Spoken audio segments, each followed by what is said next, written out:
And as you can see, they're feeling each other out to see how determined they are to put up a fight at this particular spot.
Someone got hurt.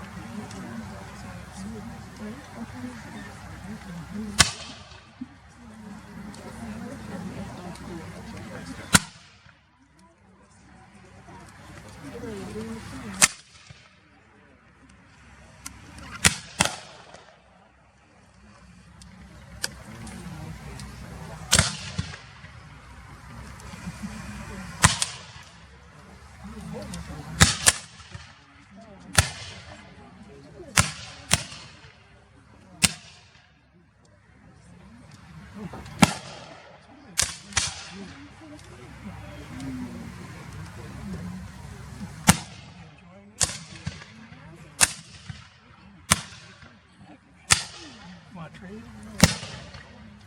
No. Yeah.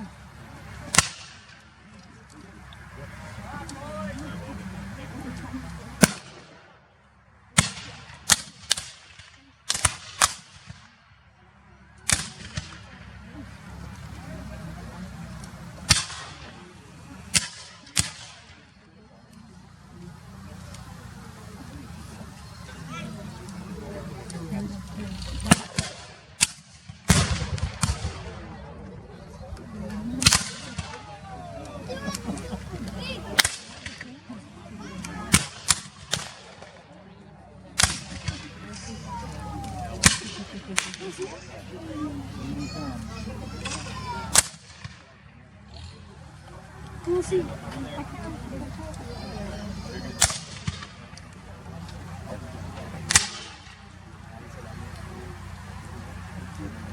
With the Confederate artillery firing, of course, the Union artillery is going to answer that.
The skirmishing troops knew what was coming and they moved. I guess I am.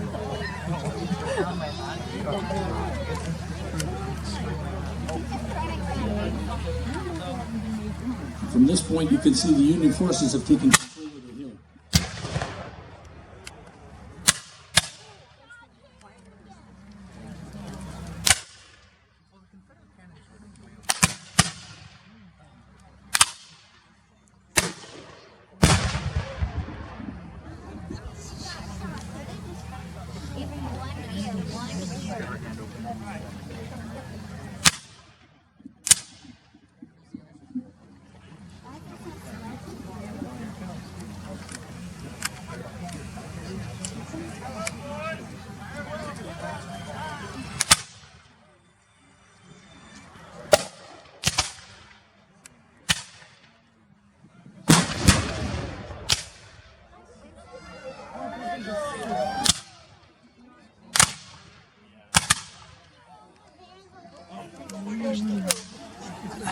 Confederate forces are regrouping to put an assault on the new position of the Union troops to try and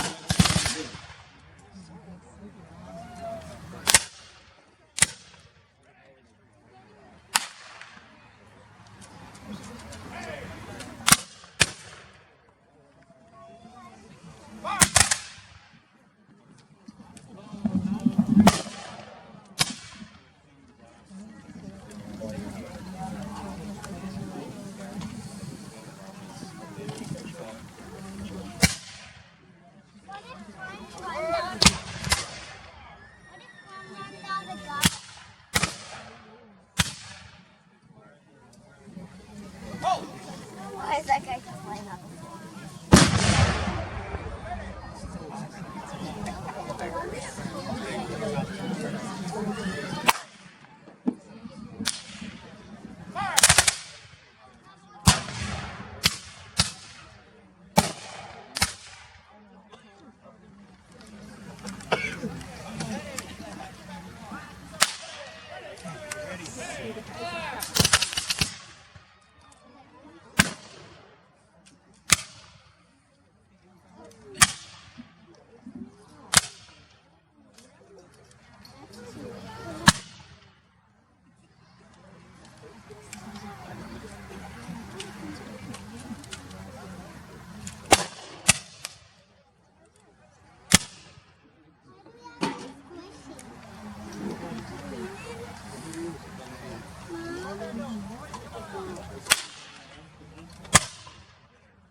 and the Confederate assault is in process.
And the assault is driven back. But they're forming again.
That's the question.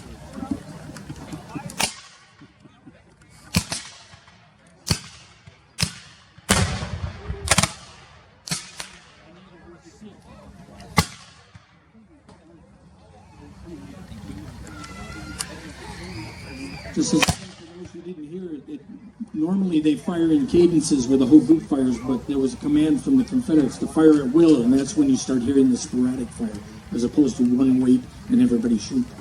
So a technique that was used during the war. Elevation, fire!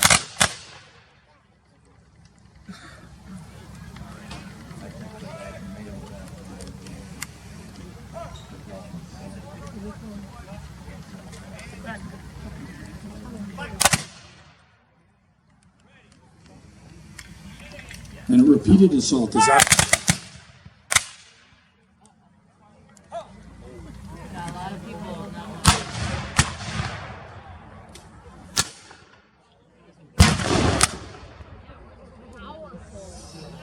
I could, like, it shook my whole body.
Confederate forces have not given up yet, and they're making another assault at the position.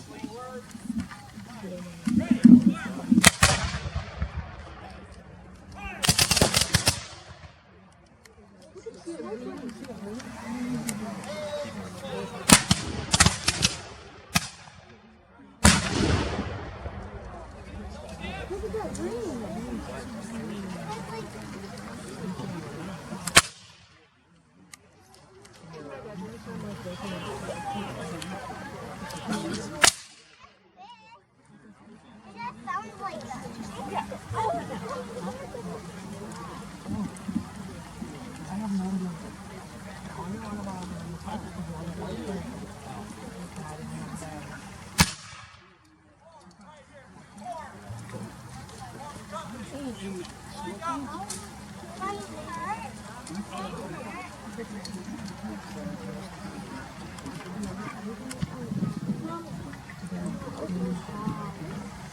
The Union forces send a withering fire into them once again. The Confederates move back to try and regroup and take another shot at it.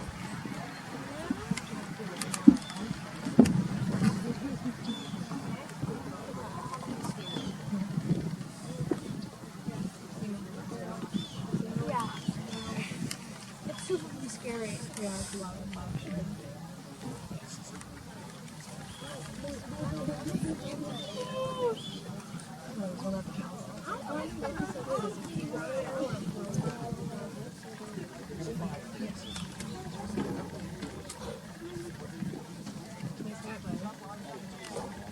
Whose is that?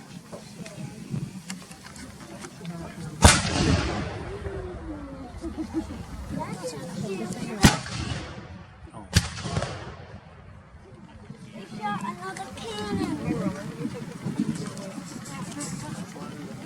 And artillery from both sides continues to pound the infantry units. Can I mix it on your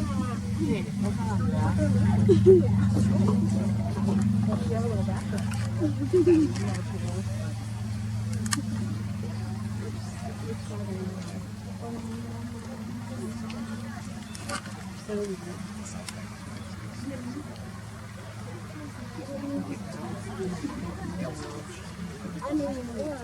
that's why I have more.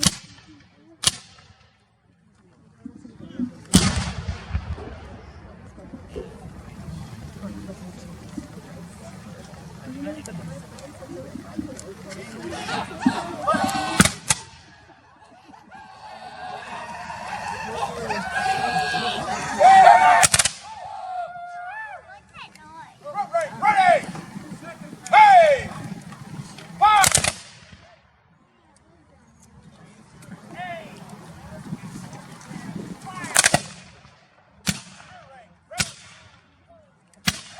Did they make a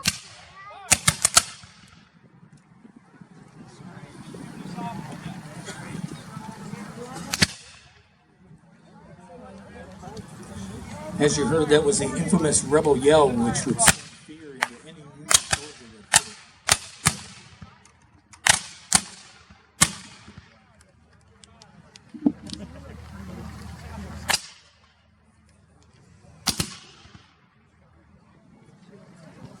But the brave Union soldiers maintained their position in spite of the fire that they taken.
All people by the fence are dead.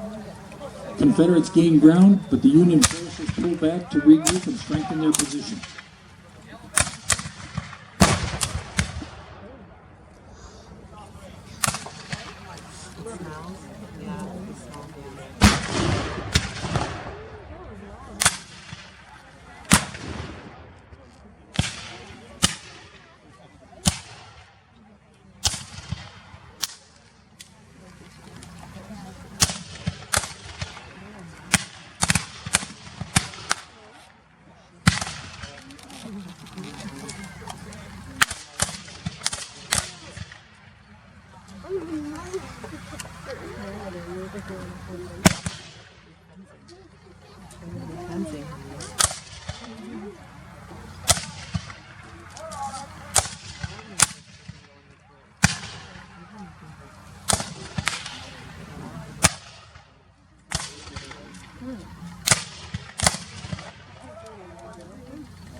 Three men are falling on both sides, but they're staying nose to nose.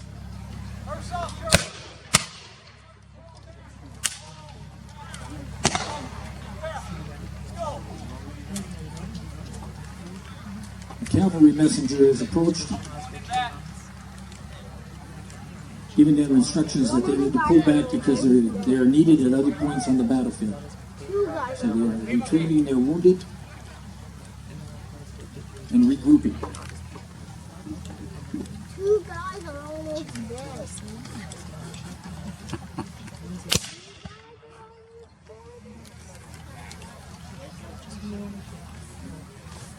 There's a lot of people.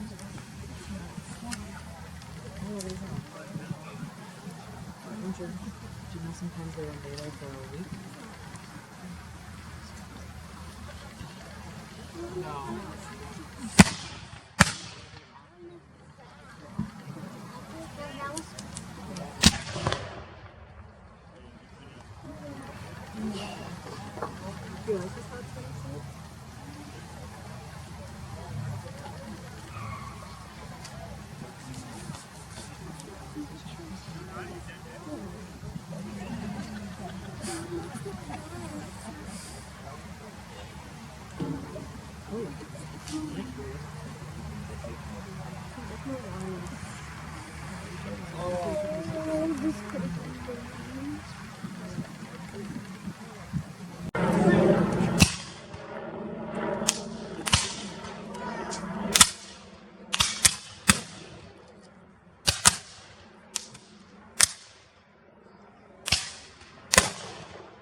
Skirmishing began in the battle, and skirmishing was used as a way to determine the strength of the enemy that you were facing.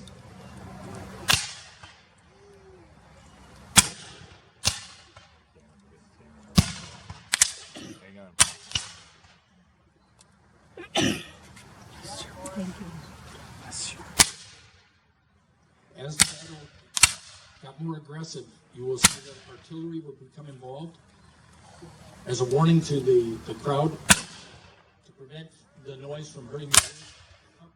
Cup your ears rather than plug your ears. It works better that way, but artillery will be engaged here in just a moment. Loading a big bag.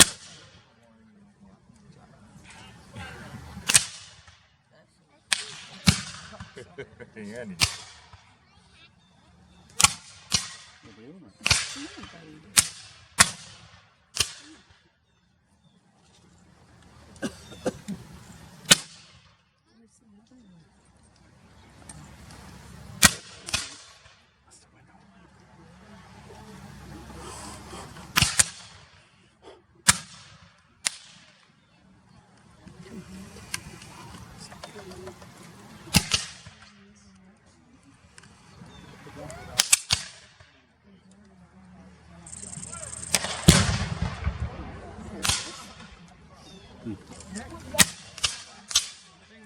Confederate artillery is engaged, and the Union will soon answer. Here comes Marcus. See the Confederates on the left road anything? Left of the house? Yep.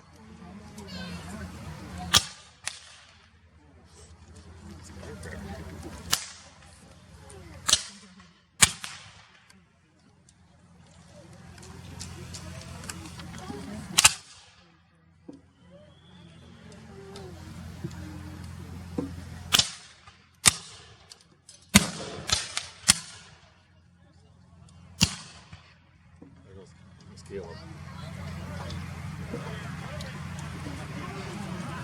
And there they go.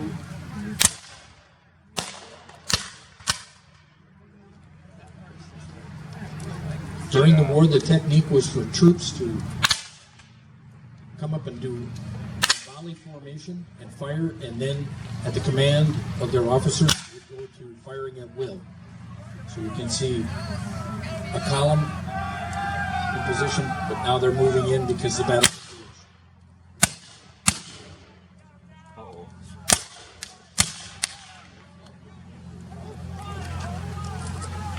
Hey, fire! Ready for cannon?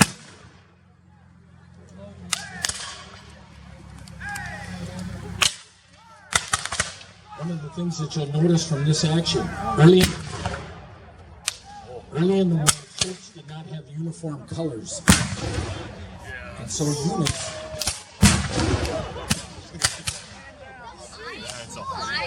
And so units were in different colored uniforms, even though they all fought for the same side. Because of the confusion on the battlefield, many times troops would be firing at their own troops because one group would be in green, one would be in blue. As the war progressed, they got uniform in regards to what colors each side wore. And as you can see in the battle, there's confusion out there in the field.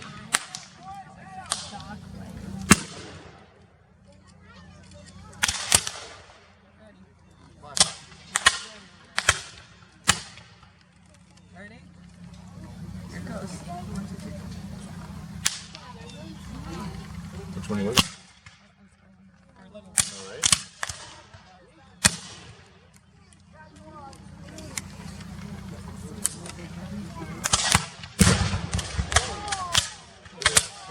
Look at that broken.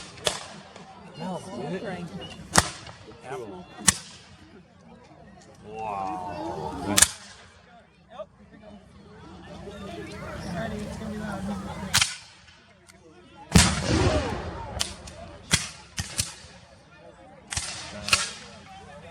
That's the big boy.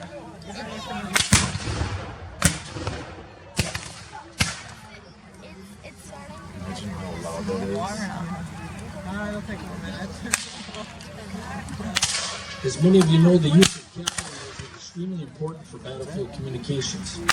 The Confederates. Yeah. Because of that, the riders would have to go through withering fire to try to pass messages and orders to different troops, must either be repositioning Union them or then. correcting where their fire was going. They must be Union. And then he was saying that they have mismatched uniforms. Or maybe they're confused. They look Confederate. Well, that guy matches this. They are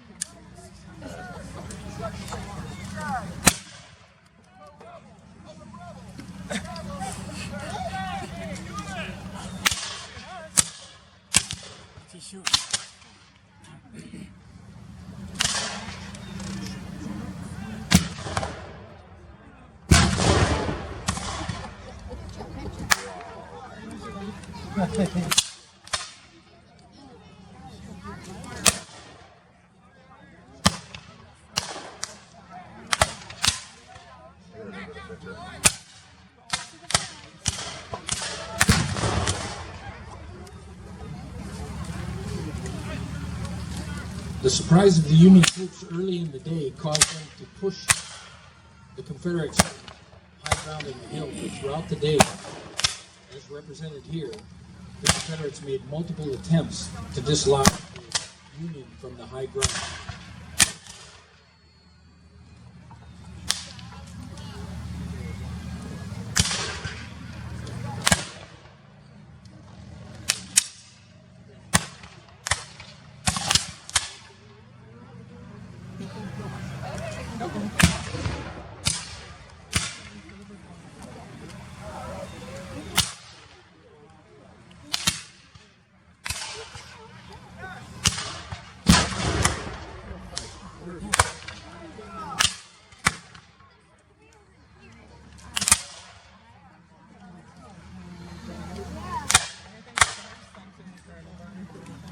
What? My ear.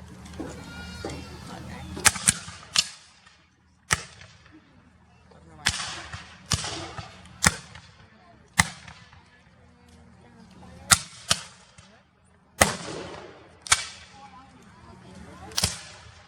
The battle raged on all day long, again on August 10th. Not only gunfire, but heat and fatigue plagued the troops during the battle.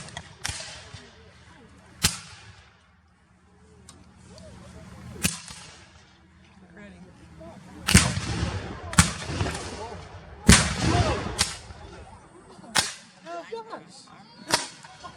It'll take him a minute now, but this guy might be ready. You can tell when they cover their ears. It's gonna happen. Oh, get ready.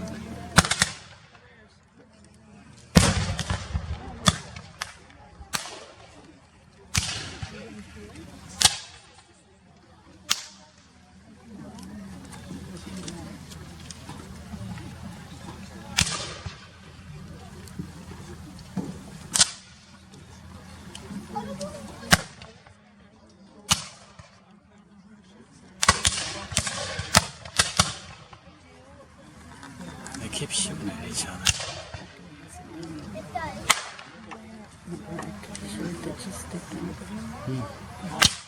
Is he gonna fire? As in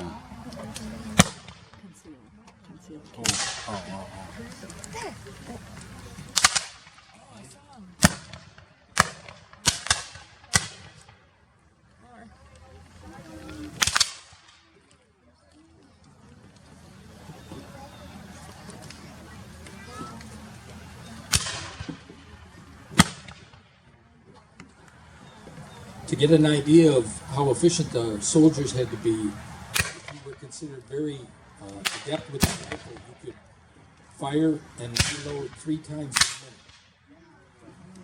a minute.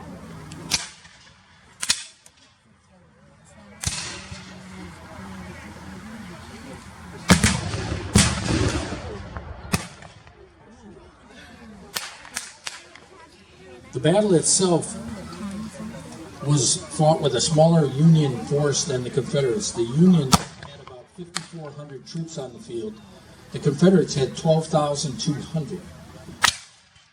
It was one of the reasons why the withdrawal of the battle happened by the Union, because both sides took the same amount of casualties, roughly 1,300 for the Union, 1,200 plus for the Confederates.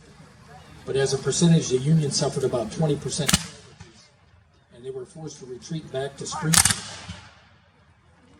to regroup and get back to the supply line.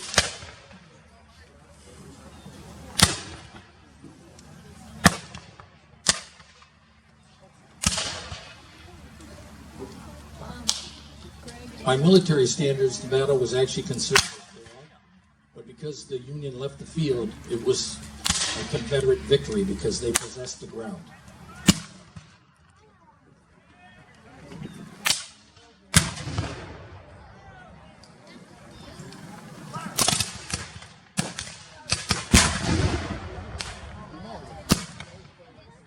One more. And it's usually 3 of them.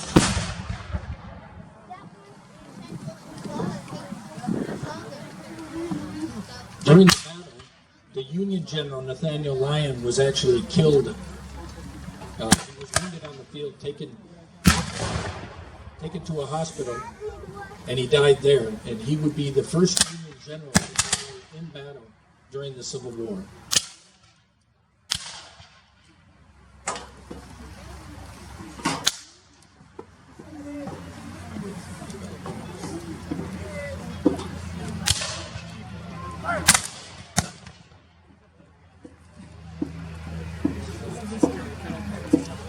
Yeah. Okay. They're supposed to be the confused group, right? Yeah. And they I know, like, I'm surprised it's confused as long as yeah. Wilson's Creek was also known as the battle. there's a dude in the trees. It just sends a It was also known as the. The reason for that was the North, when they named battles, would name the battles after geographic locations such as streams, rivers, things like that, where the South would name them after towns. And so if you look at the Battle of Bull Run, which is a creek, the South called it the Battle of Manassas, which is the town nearby. The same holds true for Antietam, which was Antietam Creek, but the South called it Sharpsburg.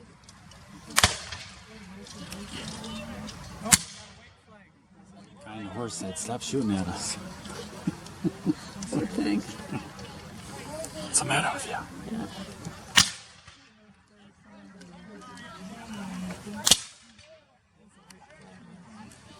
Surrenders. Usually surrender. I don't shoot. As you can see, the commanders are trying to sort out why their troops are shooting at each other. Shoot that way.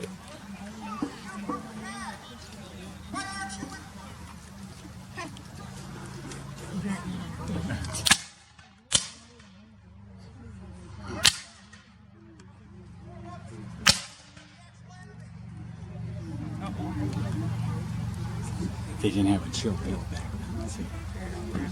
Sure did. Oh, they are.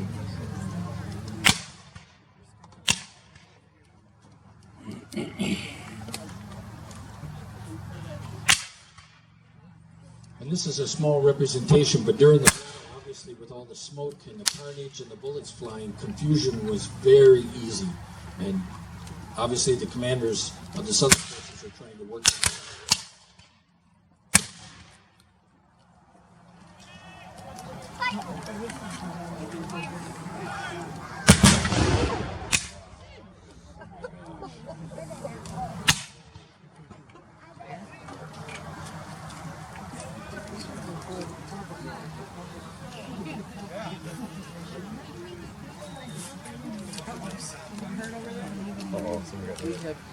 One of the items that when Lincoln made a call for volunteers at the start of the war, some of the southern states did not want to supply troops, so they went to the Confederacy, which caused the number of Confederate states to be 11. A fact about it is that Minnesota was actually the first state to offer up troops to President Lincoln. Governor Ramsey was in Washington at the time with a scheduled meeting, and the minute Lincoln called for troops, he was in his office and told him that Minnesota would answer the call.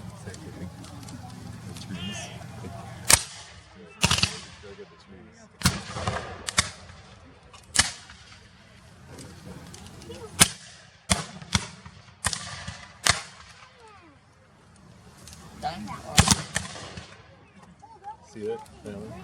Smoke ring?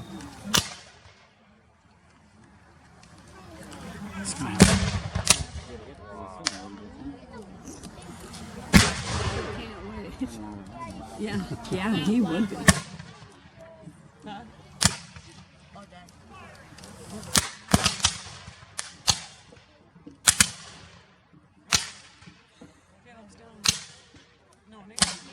Oh, Nathan's down. To your left, the rebels had reorganized into a volley line and were making another assault towards the high ground.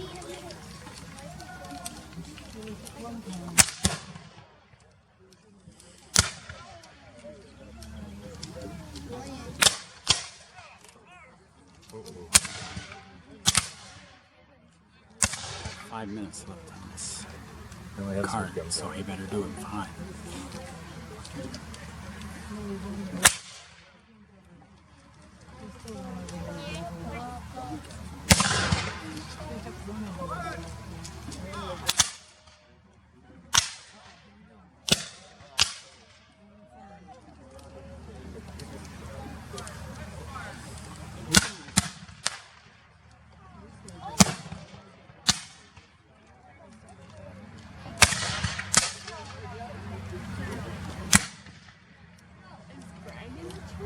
He gets you. Yeah, he gets you. It's a safe spot. As most of you can see, artillery was extremely important in these battles. And during the Battle of Wilson's Creek, John Sigel moved in the rear in a flanking maneuver. Got confused by Confederate troops that were in blue uniforms. And he had thought they were, all of a sudden he got overwhelmed because he had Confederates in his rank. But they retreated, and of his 6 cannon that he had on the battlefield, he lost 5 of them. Which that was an important aspect for the Southern forces to be able to gain those kind of pieces of equipment.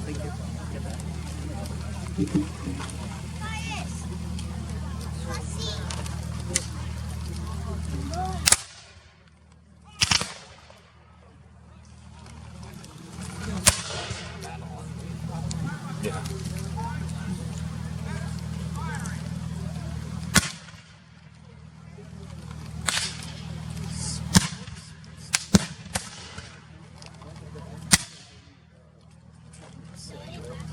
They're on the side of these guys. So they're shooting these guys. Yeah. Yeah, it's blue. Oh, there he's going off.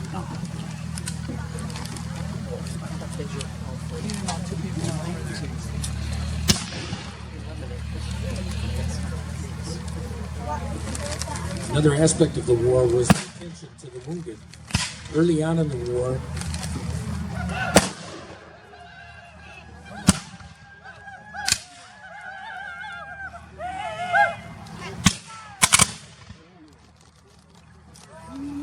for those of you who are not aware of that, that was the infamous rebel yell, and it would send fear into Union troops whenever they heard it. Should be going. They definitely knew they were in for a fight. He's got some feel now. Yeah.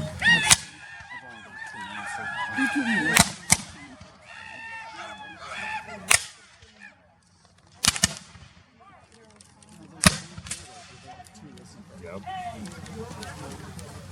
Get fire!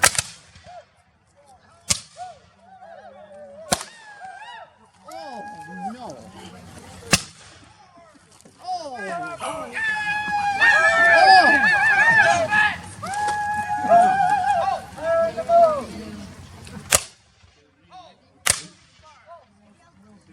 Lead commanders and flag bearers were always targets of the opposing troops because they were the signal callers out on the field, and they were the ones that were aimed at to eliminate or disorganize the troops.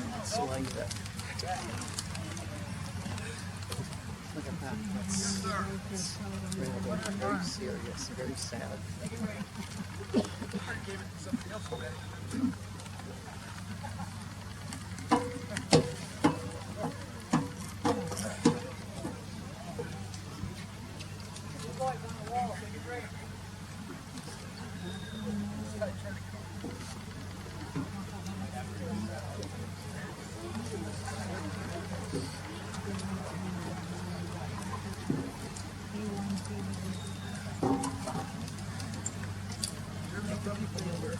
Again, as mentioned, medical resources and aid units were not as organized early in the war.